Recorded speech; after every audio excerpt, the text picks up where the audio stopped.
Irbuu Shinnigaa. Waggootni 37 dabranii jiru. Siidaan tokkummaa Oromoo inni guddichi lafee goototaa utubaa godhatee dhiiga isaaniitiin ijaarame lubbuu qaqqaaliiwwanii halluu taasifachuun qarqara Oromiyaa bahaa gammoojjii Somaaliyaa Shinnigaa walakkaa erga dhaabbatee barri gadaa tokko raawwatamuuf ganna 8tu hafam. Shinnigaa. Malamani jalawam kasofu bani Malamani jalawam kasofu bani Oromia bangachu adadua kanugani Nadanno tenya kasati gadin barajani Baatenya idachu bikopesa nujani Baatenya idachu bikopesa nujani. Akka lakkoofsa warra Awuroopaatti bara 1980 gara dhumaarra ture. Siidaan tokkummaa Oromoo fakkeenyi walqooduu dhabuu barsiifni Oromummaa fooliin Oromiyaa fi urgaan obbolummaa Booranaa fi Bareentumaa qalama dhiigaatiin guyyaa itti mallatteeffames gaafa kana. Oromummaan irbuu ta'uurra dabree kennaa waaqaa kan waan hunda garaarratti ilaalamuu fi amantaa injifatee garaagarummaa moo'uun qobsumaa fi ilaalcha caalee akka mul'atuuf tuqaan bakka itti kaa'ame Shinnigaatti ture. Oromoo bilisoomsuuf Oromiyaa ijaaruuf hayyuun wal geesse yaada burqisiifte. Qaroon barichaa humni baratee fi dammaqe faajjii tokkummaa dhaabanii boolla tokkotti awwaalamuun isaanis waggaa 37 duratti lakkaa'uun har'a dhaqqabee jira. Ebli bultii 15 barri 2022 guyyaa gootota Oromooti. Malamani jalawam kasofu bani Malamani jalawam kasofu bani Oromia bangachu adadua kanugani Nadanno tenya kasati gadin barajani Baatenya idachu bikopesa nujani Baatenya idachu bikopesa nujani. Mooraan qabsoo Oromoo ijaaramuuf sochiin guddaan tokko eegalamee jira. Qabsaa'onni Oromoo bakkaa bakkaa walitti dhaamanii wal mari'achuu fi wixinee qopheeffachuus jalqabanii jiru. Mootummaan Dargii ammoo warraaqsa siyaasaa bitaa yookaan sooshaalizimii lafa qabsiisuuf hafaa fi muka waliin walitti bu'aa jira. Ijoolleen Oromoo dirree barnootaa fi hojii adda addaarraa walitti dhuftes waa'ee bilisummaa wal barsiisuu eegaltee jirti. Qabsoon Oromoo faffaca'an karaa adda addaatiin taasifamus mataa walitti qabachuuf munyuuqqataa jira. Elamoo qilxuufaa gatiitti isaanii fi qawwee wal barsiisuuf yaaduu jalqabanii jiru. Waaqoo guutuufaas qabsoo hidhannoo isaanii lafa hin keenye. Luba Guddinaa Tumsaa fi Taaddasaa Birruufaas waldaa Maccaa fi Tuulamaa keessa adda bilisummaa Oromoo dhalchuuf miidhannaa hamaaf hirriiba dhabuu hojii godhatanii jiru. Baaroo Tumsaa Magarsaa Barii Abboomaa Mitikuu Leencoo Lataafaas muuxannoo qabsoo biyyoota biroo qorachuun kan Oromoo bocuuf qalamaa fi waraqaa walitti firoomsaa jiru. Maandheen adda bilisummaa Oromoo dhaabbilee barnootaa fi manneen hojii mootummaa keessatti lafa qabachaa jira. Galaasaa Dilboo fi Diimaa Nagoo, Muhee Abdoo Lammeessaa Boruu, Nadhii Gammadaa fi Dhaddachoo Boruufaas mooraa qabsichaa ijaaruuf hirriiba malee dhamuun boqonnaa malee hojiitti seenani. Gaazexaaleen biyyattii olaantummaa mootummaa fi saba tokkoo dhaadheessan ammoo oduu miliqxee baate jechuun milkaa'uu kaayyoo adda bilisa baasa uummata Eertiraa waliin wal madaalchisuun dhimmaa fi sodaa abaaworraa qaban hafarsuu itti fufanii jiru. Mootummaan Dargii quncee jiidhaatti maruu jechuun waan makmaake fakkaata. Rifaatuu Shaabiyaarraa isa mudatetti kan hin bayyananne darguun basaastotaa fi tika ramaduun ba'uu fi galuu namoota adda bilisummaa Oromoo hundeessuutti shakkamanii hordofuu eegalee jira. Malamani jalawam kasofu bani Malamani jalawam kasofu bani Oromia bangachu adadua kanugani Nadanno tenya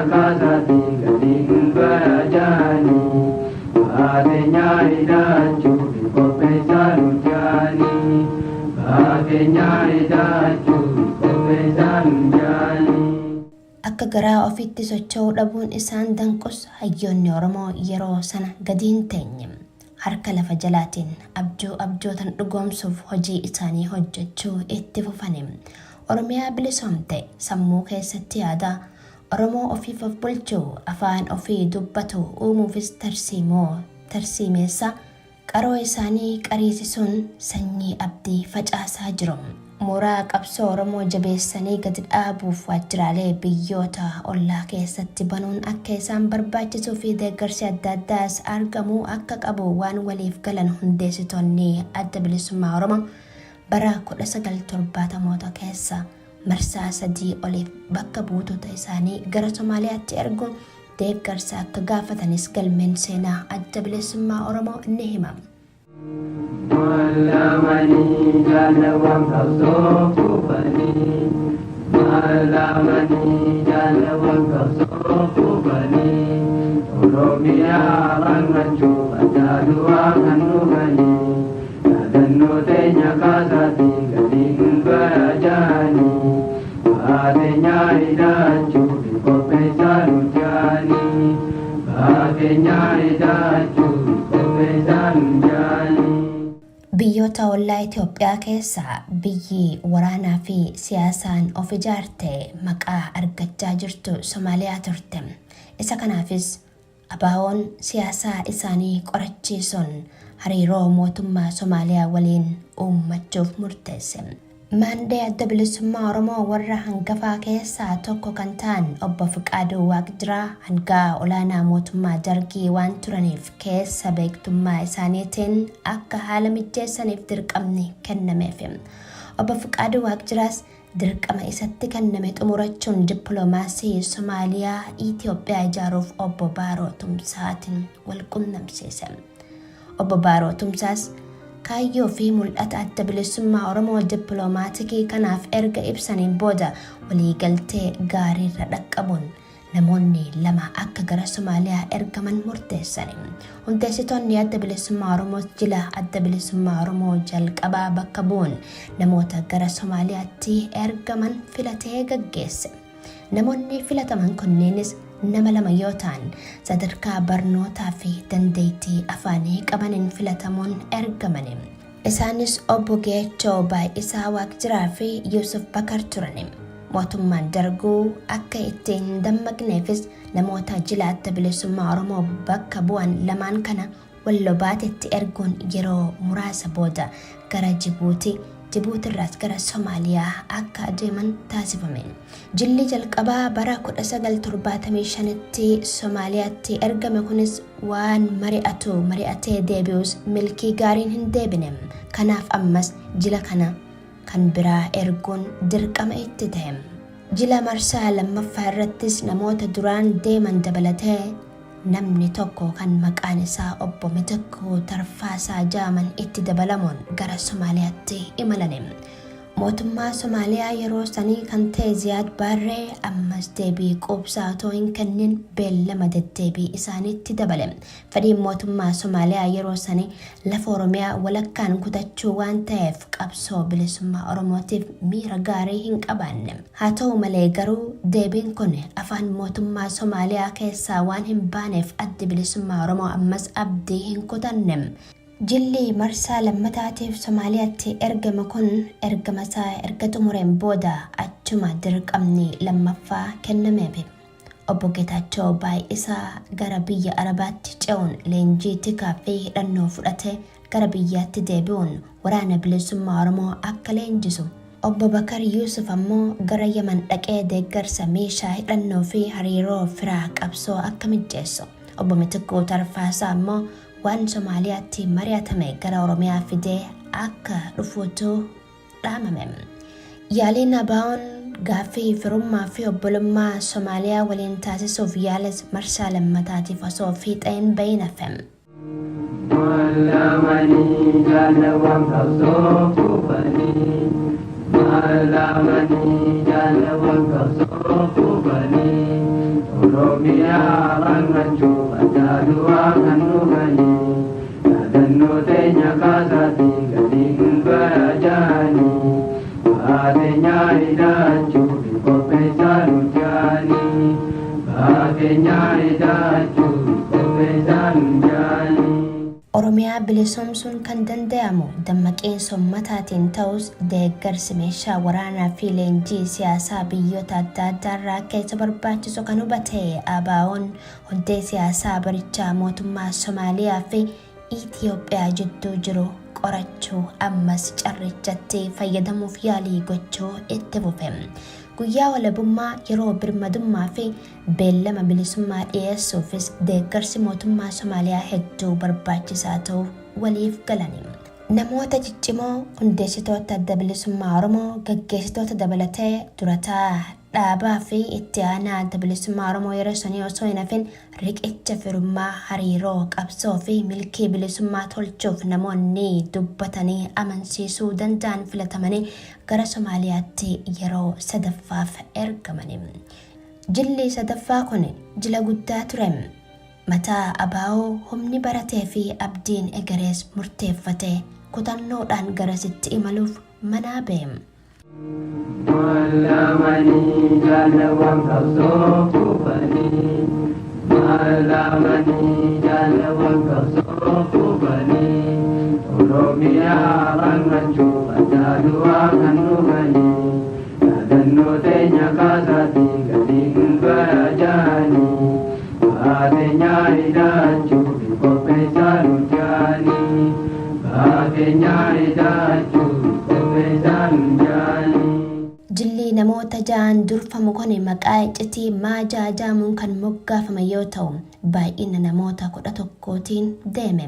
Maqaa qabsoo bariisaa waabeetiin kan beekamani obbo Magarsaa Barii hayyu duree adda bilisummaa Oromoo yeroo sani maqaa qabsoo Gadaa Gammadaatiin kan yaamamani obbo Damisee Tacaana itti aanaa hayyu duree adda bilisummaa Oromoo Jaal Abbaa Xiiqee yookaan Abboomaa Mitikuu Jaal Doorii Barii yookaan Iggaasuu Bantii, Jaal Falmataa Biyyaa yookaan Umar Ibrahim Galmo, Jaal Faafam Dooyyoo, Jaal Irranaa Qacalee yookaan Abdii Nuur Sheek Hasan, Jaal Daddachaa Boroo, Jaal Daddachaa Mul'ataa fi Jaal Marii Galaan yookaan Muhammad Ibrahim namoota jaamaniitu bilisummaa of fuulduratti ilaalaa tooftaa qabsoo bilisummaa Oromoo irratti waliin dubbachaa abdii ifaa barbaaduuf imalicha dheeraa eegalani. Qilleensi gammoojjii Sahaaraarraa qilleensa hin dhaabbanne. Biyyoon gammoojjii Somaalee miila isaan gubuu hin dhiisne. Galaan isaanii qaqal'atus miilli isaanii fuula duratti tarkaanfachaatuma jira. Gammoojjii Somaaliyaa qaxxaamuranii lafa shinniggaas dhaqqabani. Akka yaadan amma barbaadanii fi wanti isaan tilmaamanii manaa ba'an garuu miila jalaa budate. Qabsaa'onni hangafaa Oromoo gaggeessitoonni qabsoo sabichaa abdii fi humni qabsaa'otaa kunneen harka shiftoota gammoojjii Somaalitti kufani. Malamani jalawan kausofu bani Malamani jalawan kausofu bani Oromia bangachu Adadua kanu bani Nadanno tenya kasati Gading barajani Batenya idachu Kopesarujani Batenya idachu Kopesarujani Qabsaa'onni 11 kun shiftootaan to'atamani. Qabsaa'aa bilisummaa saboo fi ta'anii osoo jiranii gabrummaa haaroftii qe'ee ormaatti gatiittii isaanitti yaabbatte. Eessa deemtu maal barbaaddu jedhamanii hin gaafatamne. Qormaatni battallee harka shiftootaatiin sororfamu achumatti isaaniif kenname. Shiftoonni kunneen erga isaan qabanii boodas Musliimoota warra taatan mirgatti goraa, Muslima kan hin taane bitatti goraa ittiin jaane. Qabsaa'onni Oromoo gargaarsa mooraa qabsoo Oromootiif biyya ormaa deemanii harka shiftootaa seenan kunneen hiree itti aanu tilmaamachuun isaan hin dhibne. Kan itti aanu warri Muslima hin taane ajjeefamuu akka ta'e ni hubatani. Tokkummaa Oromoo ijaaruuf manaa baanii tokkummaa dhabuun garuu miidhaan hirmii nyaachuu itti taate. Lakkii Oromoo jennee manaa baane amantaa waliin facaafnuunis murtoo isaanii taate. Isaan keessaa Muslimoonni kiristaanonnis waaqeffattoonnis waan hundaan olitti Oromoo akka ta'an himuufin gargar akka hin qoodamne mirkaneessani. Harki shiftoota bakka sanitti isaan micciire. Rasaasaan isaan nyaachuun gaggeessitoota qabsoo Oromoo 11 boolla tokkotti awwaalani. Gammoojjiin Shinnigaas dhiiga hayyoota Oromoo kanaatiin odaa magarsite. Abdiin tokkummaa Oromoo, Oromummaa fi Oromiyaas ayyaana isaanii keessatti lubbuu godhate. Qilleensi gammoojjii Shinnigarraa bubbisus foolii Oromummaa baatee humna tokkummaa shawwisaa qoraattii farra tokkummaa Oromoo ta'e kukuffisa. Qe'ee diinaa diigee dhaloota Oromoo fi Oromiyaa faarsaa jiraatu oomishee jira. Guyyaan Eebla 15 guyyaa mararra caaluun guyyaa gootota Oromoo jedhamee akka kabajamuuf adda bilisummaa Oromootiin labsame. Waggaa waggaan Eebla 15 yeroo ga'u gootota Oromoo wareegamtootaa fi qabsaa'ota Oromoo ittiin yaadachaa kan dabarsinuu fi humna tokkummaa keenyaan dhaadannee waadaa Oromummaa haareeffachuun guyyaa itti seexeeffannudha. Kaayyoon gootota Oromoo Oromiyaa ijaaruuf wareegamanii galmasaa akka ga'uuf hawwii keenya ibsa. Qophii keenya kanumaan goolabna. Daawwattoota OMN ani Faayizaa Ilaasee sagantaalee OMN tanneen aftaliin turtii gaarii.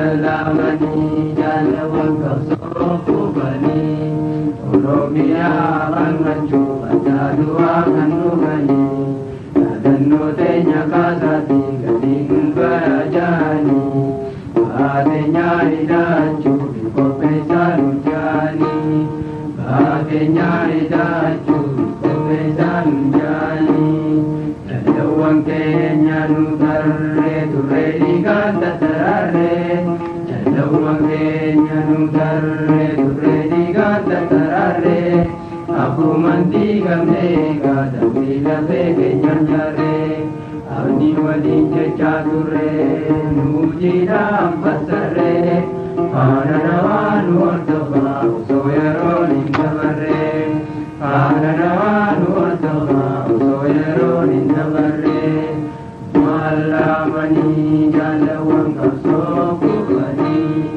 Malamani jalawang kasoku bani Oromia malmaju badadua kanugani Dadano tenya kasadi gadinu gaya jani Adenya idati